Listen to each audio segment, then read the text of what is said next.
लड़कियों को भी जॉब जरूर करनी चाहिए, क्योंकि जरूरी नहीं है लड़के लड़के ही घर संभाल सकते हैं, लड़कियां भी बहुत अच्छे से संभाल सकती हैं।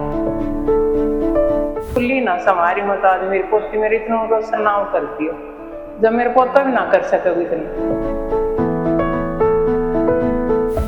सीए यानी चार्टर्ड अकाउंटेंट का नाम सुनते ही शहर की तरफ ध्यान जाता है। अक्सर शहर के बच्चे ही इसमें अपनी रुचि दिखाते हैं, लेकिन अब ग्रामीण अंचल के बच्चे, खास करके बेटियां भी इस मैदान में पूरी तरह से उतर चुकी हैं। बात करें, हाल ही में सीए का परिणाम घोषित हुआ। इसमें नांगल चौधरी विधानसभा के गांव धौलेड़ा की बेटी नेहा यादव ने उत्तीर्ण होकर गांव का नाम रोशन किया है। एक सामान्य परिवार, ग्रामीण अंचल में रहने वाले फौजी सतीश यादव की बेटी ने ये साबित कर दिया कि अगर किसी चीज को पाने की चाह और इच्छा शक्ति मजबूत हो तो उस चीज को पाना नामुमकिन बिल्कुल नहीं है। गांव में अपने परिवार के साथ घर के कामों में हाथ बटाते हुए उसने इस मुकाम को हासिल किया है। आपको बता दें कि सतीश कुमार ने फौज में रहते हुए देश की सेवा की और अब रिटायरमेंट के बाद खेती बाड़ी कर अपना परिवार पाल रहे हैं। सीए की परीक्षा उत्तीर्ण करने वाली नेहा यादव कहती हैं कि उनकी रुचि बचपन से ही कॉमर्स में थी और उसने अपनी इसी फील्ड को चुना जिसमें परिवार और उसके टीचरों ने अहम भूमिका निभाई, क्योंकि अक्सर गांव के बच्चे विज्ञान में मेडिकल और नॉन मेडिकल की तरफ ज्यादा ध्यान रखते हैं, लेकिन उसकी रुचि कॉमर्स में अच्छी थी। इसके चलते उन्होंने इस फील्ड को चुना। परिवार और अध्यापकों के सहयोग से इस मुकाम को हासिल किया।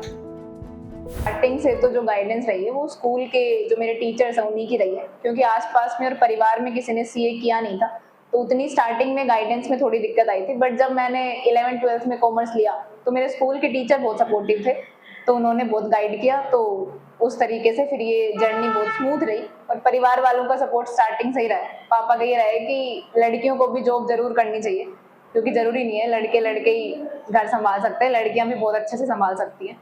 तो स्टार्टिंग से ही परिवार वालों के सपोर्ट की वजह से और मेरे टीचर्स के सपोर्ट की वजह से आज मैं सीए फाइनल मेरा हो गया है। परिवार में मेरे स्टार्टिंग से ही पढ़ाई को लेके बहुत अच्छा माहौल रहा है। मेरी दादी भी यही बोलती थी कि मेरी पहली पोती है और वो नौकरी लग जाए बस। तो पढ़ाई को लेके मेरे जो लास्ट के 6 महीने हैं वो मैंने घर पे रह के ही पढ़ाई करी है। तो घर पे मेरी मम्मी पूरा ध्यान रखती थी कि मैं पढ़ाई ही करूँ, काम में ज़्यादा इन्वॉल्व ना हो, तो उस वजह से पढ़ाई को लेके बहुत सपोर्टिव एनवायरनमेंट मेरे को मिला है। सो ये नेहा यादव की दादी बताती हैं कि उनकी पोती जिस दिन पैदा हुई थी उतनी खुशी आज उन्हें महसूस हो रही है। पोती के बचपन से ही उन्हें लगता था कि वो कुछ बड़ा करेगी और आज उसने गर्व से उनका सिर ऊंचा कर दिया। मेरे को बहुत अच्छा लग रहा है मेरी बेटी से। बेटी जब पढ़ती थी तो आपका काम में हाथ बटाती नहीं? हाँ, बेटी काम में हाथ बटाती थी और पढ़ाई में भी। तो बचपन से आपको ऐसा लग रहा था कि कुछ बड़ा करेगी बेटी? हाँ, या हाँ, बचपन से ही लग रहा था कि मेरी बेटी कुछ बड़ा काम करेगी। दिन लग रहा था मेरी बेटी आई जन शिव गणो आज मेरे खुशी मन रही से पूरा दिन की खुली ना संवारी मत आज मेरी पोती मेरे इतना रोशन ना कर दियो, जब मेरे पोता भी ना कर सके इतना। जो पैदा करो वो पोती के में थी मेरे पूरी पहले से थी? हाँ, पहले सी थी, आई जन सी कर रखी रहती तो मैं। तो जब आप बेटा मैं कहती जो सारो कया नहीं नाटिका देवी पूरा काम करती, पूरी पढ़ाई ले जब तो कैसे करेगी घर को काम रही कोने, जब घर को काम पूरा बंटा से पानी भरिया करती।